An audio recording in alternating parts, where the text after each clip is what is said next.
സദസ്സിന് നമസ്കാരം. നവംബർ 14 പ്രധാനമന്ത്രിയായിരുന്ന പണ്ഡിറ്റ് ജവഹർലാൽ നെഹ്റുവിന്റെ ജന്മദിനം. ഇന്നേ ദിവസം നാം ശിശുദിനമായി ആഘോഷിക്കുന്നു.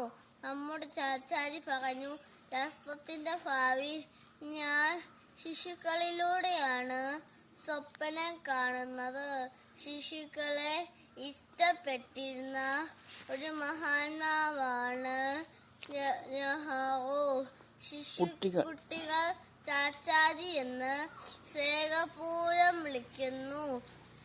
സദാ പുഞ്ചിരിക്കുന്ന മുഖം അദ്ദേഹത്തെ ഏവർക്കും പ്രിയങ്കരനാക്കി.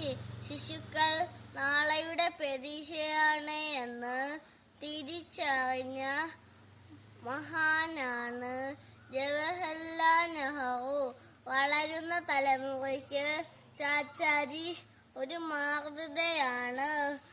കുട്ടികളെ സ്നേഹിച്ച മഹാത്മാവിന്റെ ജന്മദിനത്തിന് ശിശുദിനം എന്നല്ലാതെ മറ്റെന്തു പറയും?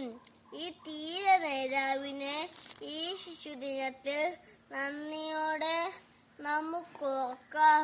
എല്ലാവർക്കും ശിശുദിനത്തിന്റെ മംഗളങ്ങൾ നേർന്നുകൊണ്ട് നിർത്തുന്നു. നന്ദി, നമസ്കാരം. ജയ് ജയ് ചാച്ച നെഹ്റു.